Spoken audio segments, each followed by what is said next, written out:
एखाद्या वक्त्याला शब्द न सुचणं हे काय असू शकतं याची अनुभूती आज मला या सर्वांच्या उपस्थितीत येत आहे. आज 12 जानेवारी राष्ट्रीय योग दिवस, एक आदर्श पुत्राचा जन्मदिवस आणि राजमाता जिजाऊ एक आदर्श मातेचा जन्मदिवस म्हणून आम्ही आज हा खास दिवस 6 महिने झाले या दिवसाच्या आम्ही प्रतीक्षेत होतो आणि सर्व मान्यवर या दिवशी आपल्याला वाटले. त्या सर्व मान्यवरांचं सर्वप्रथम मनस्वी स्वागत. माझ्या शब्दाला विनंतीला मान देऊन ज्यांचा कृतज्ञता सन्मान सोहळा या ठिकाणी संपन्न झाला ते सर्व मान्यवर.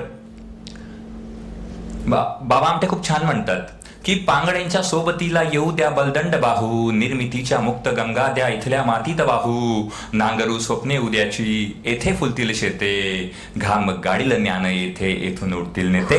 आणि खऱ्या अर्थाने असं नेतृत्व समाजातून निर्माण झालं पाहिजे. त्या दृष्टिकोनातून संपूर्ण महाराष्ट्रभर नाही तर भारतभर 12 जानेवारी हा राष्ट्रीय युवक दिवस साजरा होतो. आणि सगळ्यात महत्त्वाचं म्हणजे आज 65 वर्षाचे, 50 वर्षाचे आणि 75 वर्षाचे युवक व्यासपीठावर उपस्थित आहे आणि त्यांच्याकडून ऊर्जा घेणारा हा एक छोटासा कण आज तुमच्या समोर आपलं मनोगत व्यक्त करतोय.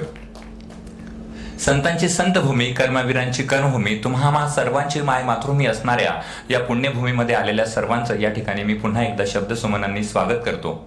असं म्हटलं जातं की युवा जो खांद्यावर आपलं उफाळतं तारुण्य घेऊन पुढे झेपावत राहतो तो युवा, जो संकटांशी, अडीअडचणींशी, समस्यांशी सतत झुंज द्यायला तयार असतो तो युवा आणि जो तुफानावर स्वार होतो तो युवा, असं उदाहरण पराग काळकर सरांनी त्यांच्या मनोगतात या ठिकाणी व्यक्त केलं. आज या ठिकाणी अपेक्षा लादल्या तर त्या ओझं होतात. मराठीत खूप सुंदर वाक्य आहे की अपेक्षा लादल्या तर त्या ओझं होतात आणि जर त्या स्वीकारल्या तर त्यातून कर्तृत्व निर्माण होतं. आणि असं कर्तृत्व निर्माण करण्यासाठी आजच्या युवकांनी या मान्यवरांचे शब्द प्रमाण मांडणं अतिशय गरजेचं आहे. तरच आपण स्वतःला एका वेगळ्या उंचीवर घेऊन जाऊ शकतो. आणि ही सरांनी ज्याप्रमाणे सांगितलं की किती अडथळे येऊ द्या, माझ्या आयुष्याला प्रभावित करणारे 4 ओळी मला फार आवडतात की कधी कधी सारं जुगारून प्रवाहाच्या विरुद्ध व्हायचं असतं, कधी कधी सारं जुगारून प्रवाहाच्या विरुद्ध व्हायचं असतं, प्रवासी तर सारेच होतात, आपण मात्र कोलंबस व्हायचं असतं, आपण मात्र कोलंबस व्हायचं असतं. जर कोलंबस वेगळ्या वाटेने निघाला नसता तर त्याला वेगळ्या जगाचा शोध लागला नसता. आणि आज खुद्द ज्यांच्याकडे बघून बघून आम्ही बोलायला शिकलो ते माननीय सुधीर गाडगीळ सर या कार्यक्रमाला प्रकाशक म्हणून आले. मला माझ्या भावनांना खरंच आज आवर घालणं अशक्य आहे. ज्यांना आम्ही गुरुस्थानी ठेवलं होतं ते आज माझ्यासोबत व्यासपीठावर आहेत. मी जेव्हा पुण्यात आलो पहिल्यांदा मला फार इच्छा होती की आपण निवेदनाचे वगैरे कार्यक्रम करायचे आणि हळूहळू सुरुवात झाली. मी माझ्या व्हिजिटिंग कार्डवर गाडगीळ सरांसोबत पहिला केलेला कार्यक्रम शनिवारवाड्यावर त्याचा फोटो आजही माझ्या व्हिजिटिंग कार्डच्या बॅक साईडला छापलेला आहे. इतकं त्यांचं आदर्श व्यक्तिमत्व आपल्या सगळ्यांनाच माहिती आहे. संपूर्ण महाराष्ट्रभर नव्हे तर भारतभर ज्यांना मुलाखतीचा बादशाह म्हटलं जातं म्हणजे कला, शिक्षण आणि सगळ्या क्षेत्रातील मान्यवर व्यक्ती. मला एकाने प्रश्न विचारला की तुझा कार्यक्रम आहे, तू इतका चांगला मोठा निवेदक आहे, मग तुझ्या कार्यक्रमाला कोण निवेदन करणार आहे? तर मी ज्यांच्याकडे पाहून पाहून बोलायला शिकला, माननीय हर्षल पाटील, त्यांच्यासाठी एकदा जोरदार टाळ्या. म्हणजे साधारण माझी पहिली दुसरी स्पर्धा असेल तेव्हा मला उत्तेजनार्थ शेवटून पहिलं किंवा दुसरं बक्षीस भेटायचं, तेव्हा हर्षल दादाला कायम पहिलं बक्षीस भेटायचं. मग त्याच्याकडे बघून बघून त्याची अभ्यासाची शैली बघून आम्ही त्याचं मार्गदर्शन घेत घेत शिकलो. आणि दादाचं कॉलेज संपलं, दादानी स्पर्धा बंद केल्या आणि त्याच्यानंतर आमचा नंबर लागला आणि मग आम्हाला पहिला नंबर भेटायला लागला. असे हर्षल दादा खास मुंबईहून या ठिकाणी आपल्या कार्यक्रमासाठी उपस्थित झाले. त्यांचं व्यस्त शेड्यूल असतं, परिवर्तनच्या ते नलीचे नाटक करतात.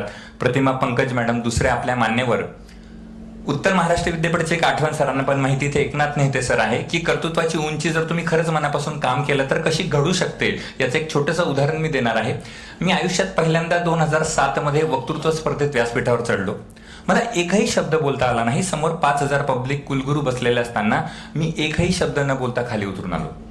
2007चा हा अनुभव.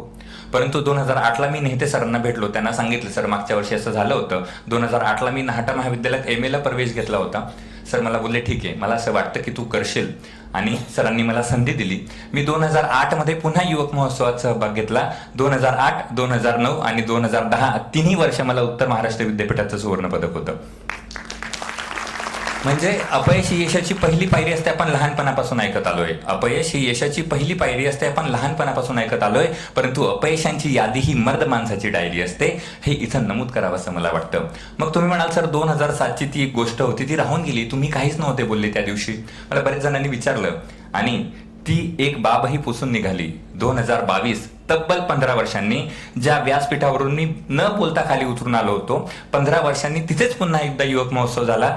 नेते सर तेव्हा सिनेटचे सदस्य होते आणि त्या कार्यक्रमाला, वक्तृत्व स्पर्धेच्या उद्घाटनाला आणि परीक्षणाला प्रतिमा, पंकज आणि मी, आम्हाला दोघांना विद्यापीठाने परीक्षक म्हणून बोलावलं होतं. यासारखी दुसरी आनंदाची आणि अभिमानाची गोष्ट एका विद्यार्थ्यासाठी असू शकत नाही की तो ज्या विद्यापीठात शिकला त्या विद्यापीठाचे कुलगुरू आपल्याला त्या कार्यक्रमासाठी प्रमुख अतिथी म्हणून विद्यापीठात बोलवतात. हा फार माझा मोठा बहुमान विद्यापीठाने केला होता. आपल्या पुस्तकामध्ये त्या सगळ्यांचे शुभेच्छा संदेश मी घेतलेले आहेत. 3 विद्यापीठांच्या कुलगुरूंचे शुभेच्छा संदेश त्यासाठी आहेत, मान्यवरांचे शुभेच्छा संदेश आहेत, ज्यांचा या ठिकाणी मी आता सन्मान केलाय. त्यांनीही त्यांचे शुभेच्छा संदेश या पुस्तकात दिलेले आहेत. त्यांचाही मी या ठिकाणी ऋण व्यक्त करतो.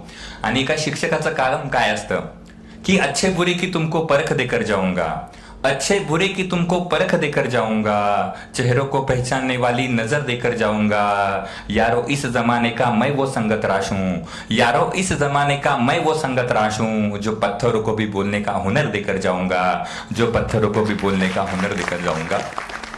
आणि असं दगडातून शिल्प साकारण्याची किमया हा फक्त शिक्षकच करू शकतो, कारण तो मातेच्या स्तरावर जाऊन आपल्याला शिकवतो.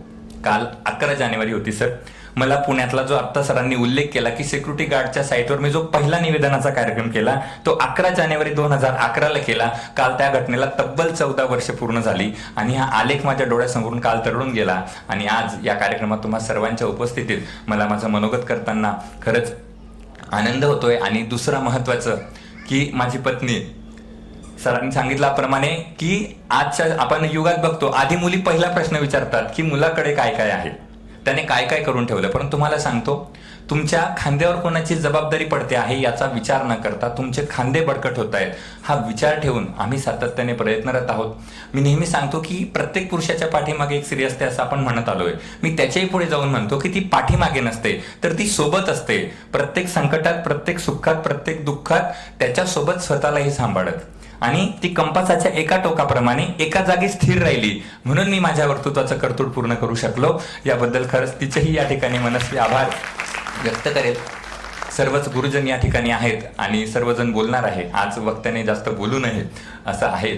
तर या सर्व मान्यवरांचे मी या ठिकाणी ऋण व्यक्त करतो. या सर्वांनी मला या ठिकाणी घडवण्याचं, जे म्हणतो आपण की एखाद्याला घडवण्यासाठी काय करावं लागतं तर त्याच्यातली कला शोधावी लागते. आणि ती कला आपण शोधली की त्या कलेतून आपल्याला आपलं जीवन कसं व्यतीत करता येतं त्याचं उत्तम उदाहरण सुधीर गाडगेळ सर हे आमचे आदर्श. बीकॉम झालेले असताना त्या काळात म्हणजे गेली 55 वर्षापूर्वी सरांनी एक क्षेत्र निवडलं आणि नंतर आमच्यासारखे अनेक पामर नंतर त्या क्षेत्राकडे वळले. आज ते खुद्द व्यासपीठावर आहे. त्यांचे मी या ठिकाणी ऋण व्यक्त करतो. आणि शेवटी जाता जाता एवढंच म्हणेल की एक शायर खूप छान म्हणतो की हम तो दरिया है अपना हुनर जानते है. सरांनी ज्याप्रमाणे सांगितलं की काही लोक असे असतात की त्यांच्यात काही कलागुण त्यांनी डेव्हलप केले की ते कुठल्याही परिस्थितीतून मार्ग काढू शकतात. हम तो दरिया है अपना हुनर जानते है, जिस तरफ भी चल पडेंगे रास्ता खुद ब खुद बन जाएगा, जिस तरफ भी चल पडेंगे रास्ता खुद ब खुद बन जाएगा. एक सहाय्यक प्राध्यापक, सिक्युरिटी गार्ड ते पुणे विद्यापीठाचा PhD पदवीधारक होत असलेला विद्यार्थी आज तुमच्या समोर उभा आहे. तो कायमच असाच विद्यार्थी राहणार आहे. तुम्हा सर्व शिक्षकांचे त्याच्यावर असेच आशीर्वाद आणि प्रेम या ठिकाणी राहू द्या. आलेल्या सर्वांच्या प्रती मी या ठिकाणी ऋण व्यक्त करतो आणि माझ्या वाणीला विराम देतो. धन्यवाद.